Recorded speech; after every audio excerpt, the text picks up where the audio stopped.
आप वहाँ मनसा देवी के मंदिर जरूर गए होंगे, क्योंकि भारत में मनसा देवी का सबसे बड़ा और प्रसिद्ध मंदिर हरिद्वार में ही है।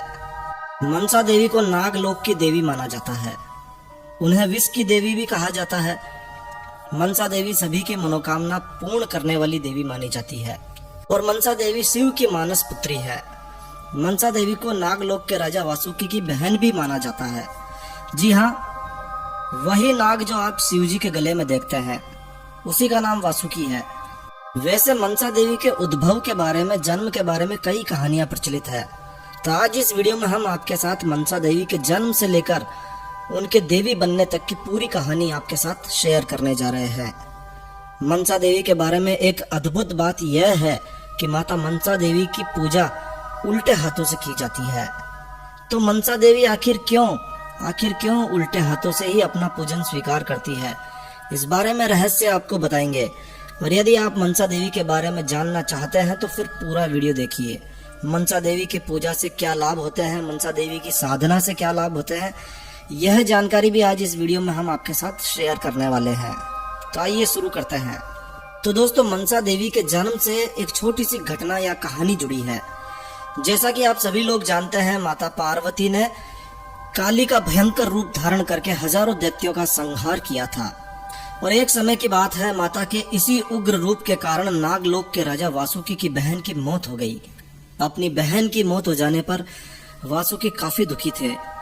तब भगवान शिव ने अपने मस्तक के प्रभाव से एक कन्या को जन्म दिया और उसे वासुकी को भेंट स्वरूप दे दिया। चूंकि ये कन्या भगवान शिव की मानस पुत्री थी, इसलिए इसका नाम मनसा रखा गया और इस तरह मनसा देवी का जन्म हुआ। नागराज वासुकी उस कन्या को अपनी बहन के रूप में लेकर नागलोक के लिए निकल पड़े। लेकिन अभी वो आधे रास्ते पर ही पहुंचे होंगे कि अचानक गिर पड़े, क्योंकि उनसे मनसा देवी का जहरीला ताप सहन नहीं हो सका।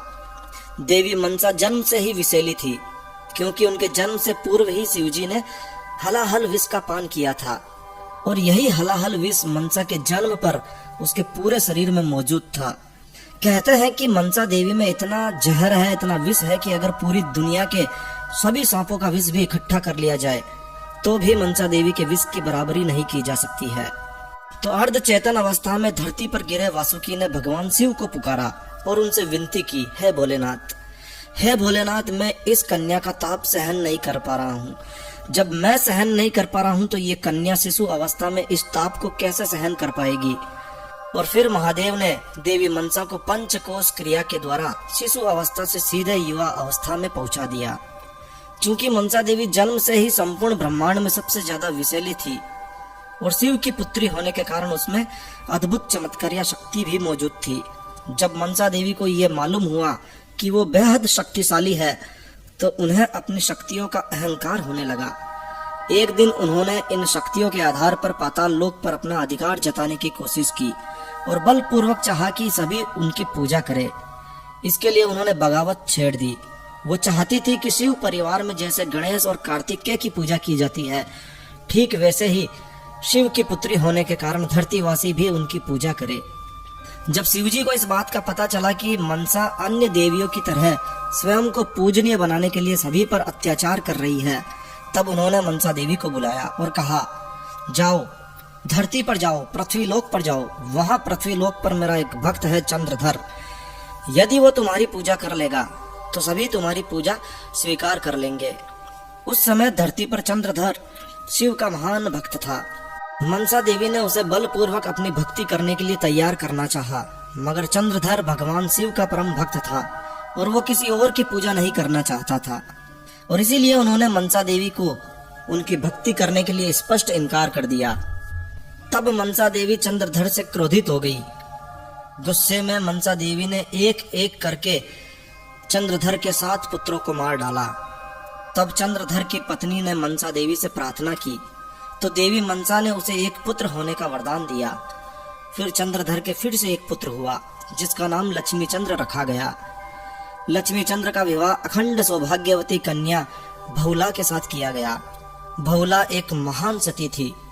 जब मनसा देवी के भरपूर प्रयासों के बाद भी चंद्रधर उनकी पूजा करने के लिए तैयार नहीं हुआ तब एक दिन मनसा देवी ने उनके ही द्वारा वरदान से प्राप्त पुत्र लक्ष्मी चंद्र को शादी की पहली रात में ही मार डाला।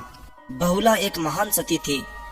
उसने अपनी शक्ति से तीनों लोकों के देवताओं से प्रार्थना की कि उसके पति को जिंदा कर दे, उसे न्याय दे, मगर कोई भी उसकी प्रार्थना को स्वीकार नहीं कर पाया। सभी ने उसे भोलेनाथ शिव के समक्ष जाने के लिए कहा और अंत में बहुला भगवान शिव के समक्ष गई और भगवान शिव के सामने अपने पति को जीवित करने की प्रार्थना की। जब भगवान शिव को पता चला कि इसके पति की मौत का कारण उनकी पुत्री मनसा ही है, तो भगवान शिव तांडव करने लगे और फिर मनसा देवी शिव के सामने प्रकट हुई, शिव जी से माफी मांगी।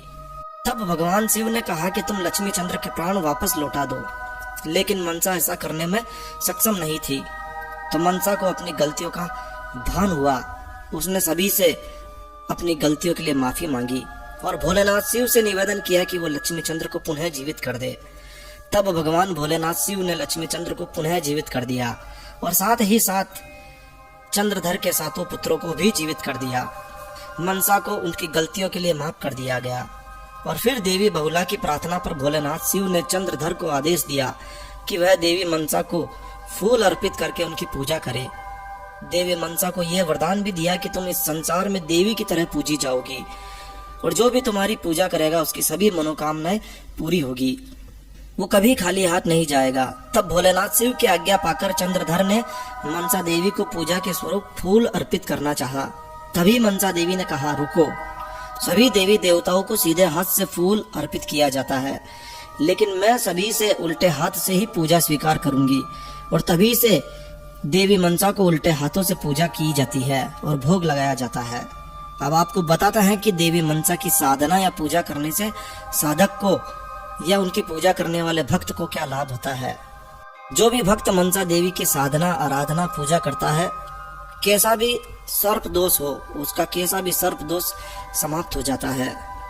जो लोग आर्थिक समस्याओं से जूझ रहे हैं, उन्हें मनसा देवी की आराधना करने पर उनकी आर्थिक स्थिति में सुधार आने लगता है।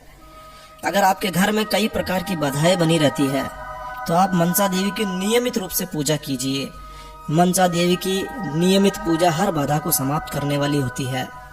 जिसके घर में भूत प्रेत का साया होता है या जो लोग भूत प्रेत से डरते हैं, भूत प्रेत आदि शक्तियों का साया जिनके ऊपर है, उन्हें मनसा देवी की आराधना करनी चाहिए। ऐसा करने से भूत प्रेत का साया समाप्त होता है।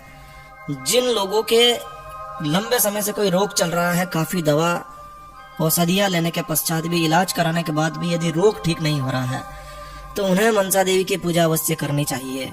कहते हैं कि मनसा देवी की पूजा के पश्चात रोग तेजी से ठीक होने लगता है। जिन माताओं बहनों को शारीरिक पीड़ा बनी रहती है, उन्हें मनसा देवी का पूजन अवश्य ही करना चाहिए। जो लोग मनसा देवी की पूजा करते हैं, उन्हें कभी भी शारीरिक पीड़ाएं नहीं होती है। और जो लोग मनसा देवी की साधना करते हैं, नियमित रूप से मनसा देवी की साधना हर मनोकामना को पूर्ण करने वाली होती है। तो आप भी मनसा देवी की साधना, आराधना, पूजन कर सकते हैं। और यदि आप मनसा देवी के दर्शनों की अभिलाषा रखते हैं, तो आपको जाना होगा हरिद्वार। जी हाँ दोस्तों, हर की पौड़ी से मात्र 3 किलोमीटर की दूरी पर स्थित है मनसा देवी का मंदिर। मनसा देवी के मंदिर तक चढ़ाई होती है। वहां के लिए आपको रोपवे, उड़न खटोला मिल जाता है, जिसमें आप बैठकर मनसा देवी के दर्शनों के लिए जा सकते हैं। वैसे ज्यादा चढ़ाई नहीं है, यदि आप थोड़ी चढ़ाई चढ़ने में सक्षम है तो आप पैदल पैदल भी मनसा देवी के दर्शनों के लिए जा सकते हैं। मनसा देवी का यह मंदिर काफी चमत्कारी मंदिर है, जो कि हरिद्वार में मौजूद है। कहते हैं कि यहाँ जो भी मनोकामना रखी जाती है, भक्तों की सभी मनोकामनाएं अवश्य पूरी होती है। यहाँ मनसा देवी के मंदिर में लाखों की संख्या में भक्तगण मनसा देवी के दर्शनों के लिए आते हैं। तो आप भी मनसा देवी के दर्शनों के लिए हरिद्वार जा सकते हैं। तो बस इस वीडियो को यहीं विराम देते हैं। तो दोस्तों, यह वीडियो, यह जानकारी आपको अच्छी लगी हो, यूजफुल लगी हो, तो कृपया लाइक के बटन पर जरूर क्लिक कीजिए। और यदि आपने हमारा यह चैनल सब्सक्राइब नहीं किया हुआ है, तो कृपया चैनल सब्सक्राइब कर लीजिए, क्योंकि इस चैनल पर हम लेकर आते हैं आपके लिए तरह तरह की धार्मिक जानकारियाँ।